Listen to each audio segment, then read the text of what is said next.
Islam taking on Dustin. Now, Islam is going to have his moment in the sun. He's ranked number 1. He's the champion of the world. He's never done anything wrong. He's getting more exciting, more fun to watch. We're knowing what to expect. Those are all the ingredients that are needed. He is going to be a star. But I'll just remind you where the crowd wasn't with him tonight. You guys weren't with him tonight. And I don't mean that you didn't think he could win. You were hoping Dustin would win. Khabib, the night he sat on Dana's car, put his hat on it, and waited for him to ask him face to face for a title shot, was laughed at. It turned out to be a really cool move, and it turns out to be a celebrated move, but it was laughed at and it was dismissed because to get a title shot, he would have to go opposite Conor McGregor, which was the biggest star in the world. And the thought that that guy from a place called Dagestan with the short hair and the interesting hat could get on the docket with the sport's biggest star at that time was laughed at. Fast forward the tape, they're begging him. I mean, you think Khabib begged to get the title shot? They were begging him. Come back, fight McGregor. Everything Khabib got laughed at when it was his idea, when it was all said and done. They were now courting him. They're waiting at his proverbial car. And I'm just sharing with you, like, Islam's time is coming. The skills that Islam showed. It is possible to critique him, by the way. It is not as though that performance was beyond reproach, but it's hard. You ever watch a Jon Jones fight and then it's your job to critique the fight? Critique Jon's performance? All right, guys, here, take a look at this. You're an expert at fighting here. Jon versus Ciryl Gane. What could have Jon done better? Do you know how difficult that is? It's not impossible. Jon would be able to do it. Jon would be able to critique himself and say, next time. I could have done this bad. When I watch that tape back, here's what I don't like. Whether it's Islam or one of Islam's coaches, that talk is going to come. Islam had moments in that fight where he gave and presented positions, thus opportunities to Dustin, that Khabib, for comparison, never presented. Islam, for a period of the fight, was either standing his ground or backing up. And it was a good 50 seconds, minute and 10 seconds right off the top of my head. That's a long time. That's a 20% of a round. Khabib never did anything but go forward. Islam, at times in the fight, just went straight forward, and he was just too much to deal with.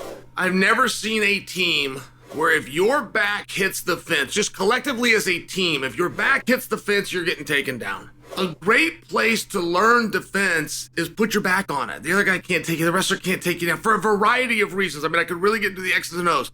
That's why that forward pressure is so relevant. Eventually, there's nowhere to go. Eventually, you hit the fence. And that's a problem. Khabib only presented that problem.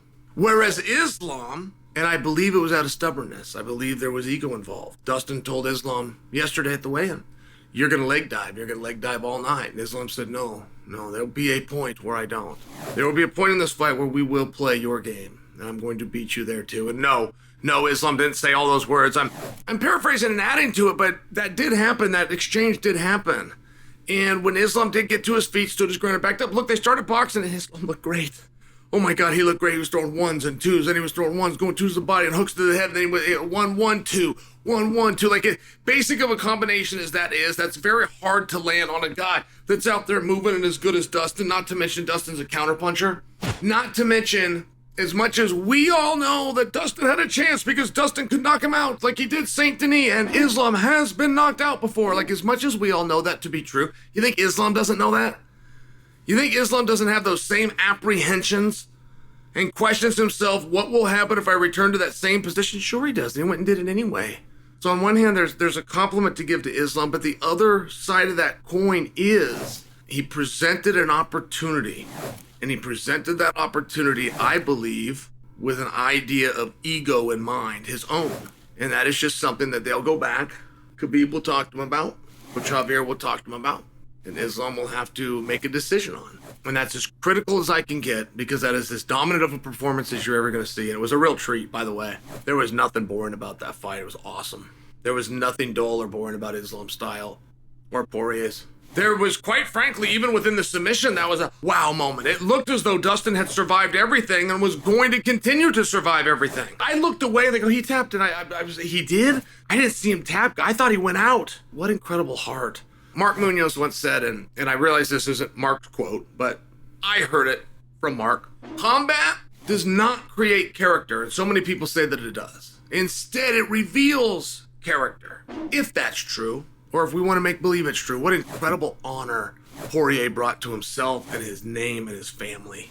Going when it's hard, pushing through. He has a crush nose, and then he gets caught in an armbar. Okay, that armbar is your way out. That armbar right there, if you have a crush nose and the math is against you, which is I'm losing more rounds than we have left, that's the armbar. That's where you tap. He fought his way through it. He didn't ever tap. Got hit in that nose again, got headbutted in that nose, got kneed in that nose. I don't know which one hurt him, but it doesn't make a bit of difference. So now he's dealing with a crushed nose and he's pushing through it anyway. He's breathing just fine. He never makes an excuse. I mean, incredible honor, man. Just a really, truly great performance. And no, Dustin is not done. But he is saying goodbye, and he is done with 155 pounds. I'm bringing you that piece of news because Dustin is very unlikely to call somebody out. But that somebody's out there. He's at 170 pounds. His name is Colby Covington. That's the fight. That's the one that's waiting. That's a mega and massive event. And there'll be others that fit that bill. But Dustin, who's not comfortable at calling for those fights, might need somebody else to suggest it. But no, he's not done with fighting. He's just done with the lightweight division.